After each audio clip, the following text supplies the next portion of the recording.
In 2019, Lazada is the most visited e-commerce website in Southeast Asia.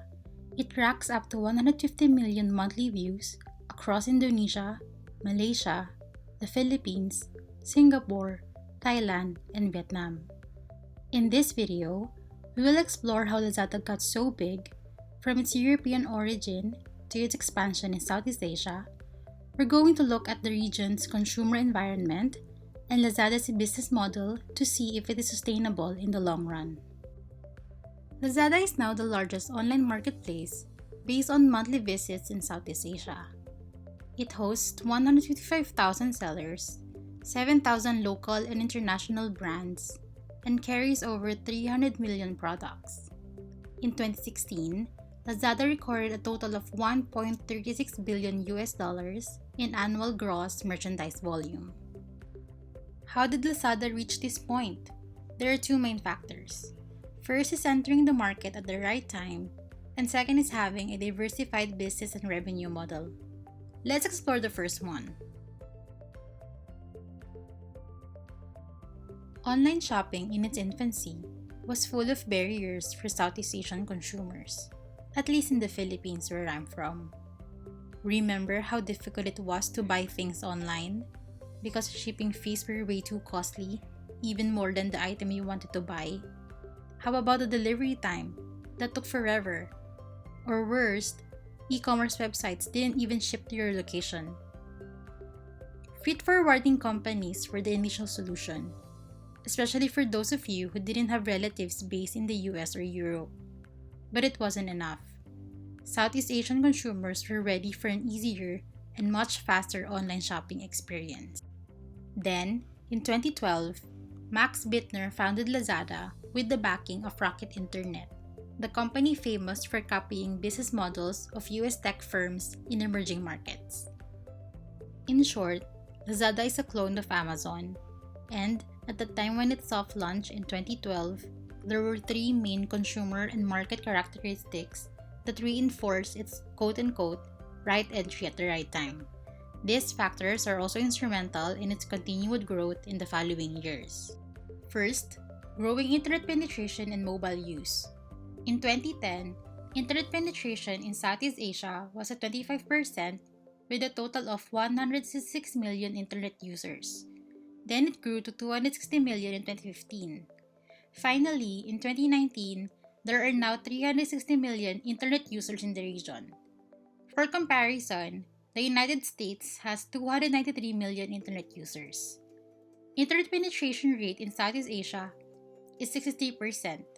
Of the 360 million, about 90% access the internet via their mobile phones. Second, presence of young, digital-savvy consumers. Southeast Asia has a relatively young, mobile, and digital-savvy consumers. 60% of the population is below 35 years old, except Singapore and Thailand. And that growth in internet users from 2015 to 2019, most were aged 15 to 19, the digital natives. All eyes are in Southeast Asia as the world's next consumer powerhouse with its young population and increasing purchasing power, said Nick Waters, Chief Executive Officer of Dentsu AG's network Asia Pacific. Over 50% are spending more than $30 a month on online shopping. Third, an option for convenience and affordable products. The last driver for Lazada's growth is a no-brainer: convenience and deals. Online shopping became a hit because a lot of people wanted the ease of buying things at the comfort of their home. Couple convenience with a wide variety of products sold at cheaper price and great deals, and you get a winner. So, with increasing disposable income, young demographics prone to spontaneous purchases, and connectivity, Lazada entered into the Southeast Asian market at the right time.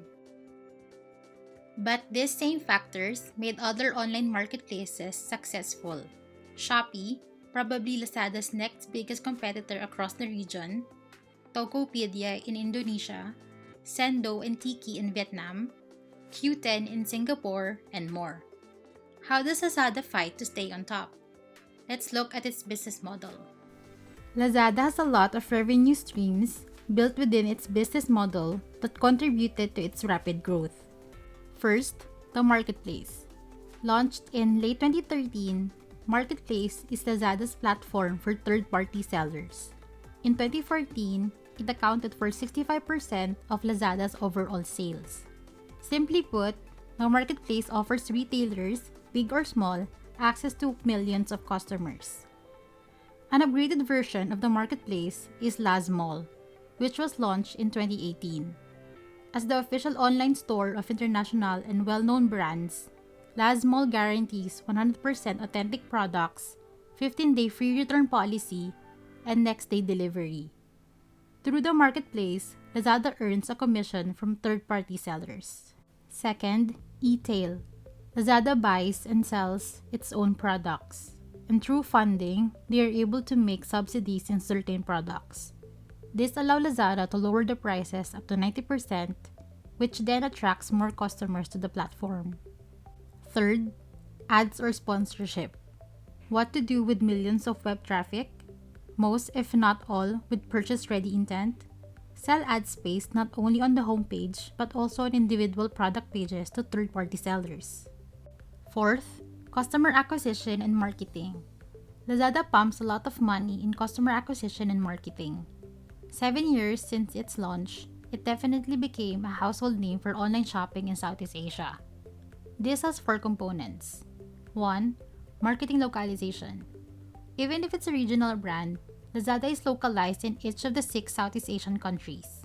This facilitates fast and seamless connection to its specific target consumers and also easier brand awareness and recognition. 2. Online ads. With 87% of shoppers beginning their product searches online, Lazada invested heavily in ads to show up at the top of the search results. Specifically, it uses a strategy called Target Outranking Share Bid. According to Lazada CMO, this strategy helped increase ad impression share by 50% within a new competitive market and an overall increase in traffic of more than 30%. 3. Affiliates. If you want to earn an extra income by monetizing your website, app, or any online asset, Lazada affiliate program is the way. This also works out for social media influencers. You earn money by referring products on Lazada to your audience. Lazada profits and you get a commission per customer you sent who end up purchasing. 4. Time-sensitive pricing. From 9/9 and 11/11, Lazada conducts huge sales events multiple times a year but only at a very limited time. It's like Thanksgiving weekend but more. Combining a sense of urgency and low prices obviously results in massive sales. Finally, better delivery through Lazada e-logistics. With convenience at its foundation, Lazada has to make sure that products are delivered within a reasonable time.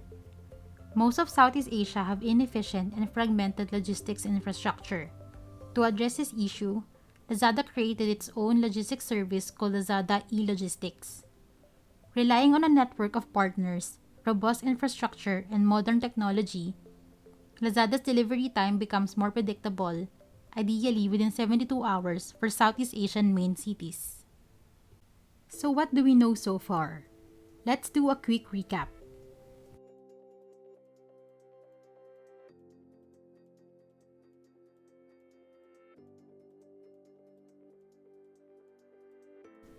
With these impressive growth numbers, why is Lazada losing money? In 2014, Lazada's revenue was $154 million at an operating loss of $153 million. It's because of the strategy invest now, profit later. Where are they investing/burning money? Gaining market share and acquiring customers through massive discounts, sales, and promotions. In fact, in 2016, it was close to running out of cash until Alibaba injected $1 billion and acquired control of Lazada. Eventually, the Chinese-owned company invested a total of $4 billion to date, using it as a springboard into the Southeast Asian market. What's the future like for Lazada? 1. Minimizing loss. To narrow Lazada's losses, Alibaba is strengthening its third-party marketplace. It is also reducing its exposure to direct product sales of low-margin categories such as electronics. This means less reliance on capital-intensive products that require higher logistics and fulfillment expenses. 2. Expanding market. The Southeast Asia internet economy is expected to grow from $100 billion in gross merchandise value in 2019 to $300 billion in 2025. E-commerce is predicted to account for $153 billion of this growing market in 2025. But even with the massive market, Pierre Poignant, chief executive of Lazada Group, said, "We need to address the challenges of Southeast Asia. We have an inefficient logistics industry, a very low penetration for online payments, and a fragmented retail landscape." Seeing the opportunities in these challenges, Lazada and other online marketplaces can grow via three main segments: extending reach and internet use beyond the metros, optimizing a fragmented retail landscape, and leveraging the still low penetration for online payments. However, with its current strategy and financial health, there is the question of Lazada's sustainability. Competitors are popping up here and there, plus retail trends from around the world are suggesting consumer preference for experiential retail. 78% of young consumers, specifically the millennials, prefer to spend money on an experience or event and share these experience-related purchases on social media. There is an emotional driver to this, with 69% believing that attending experiences helps them connect better with friends, community, and people around the world. This contradicts Lazada's strategy of driving more offline purchases online. What do you think of Lazada and its future?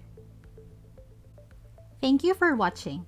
Are you interested in business, marketing, and technology content viewed from the perspective of an Asian consumer? Then hit the subscribe button and see you on the next video.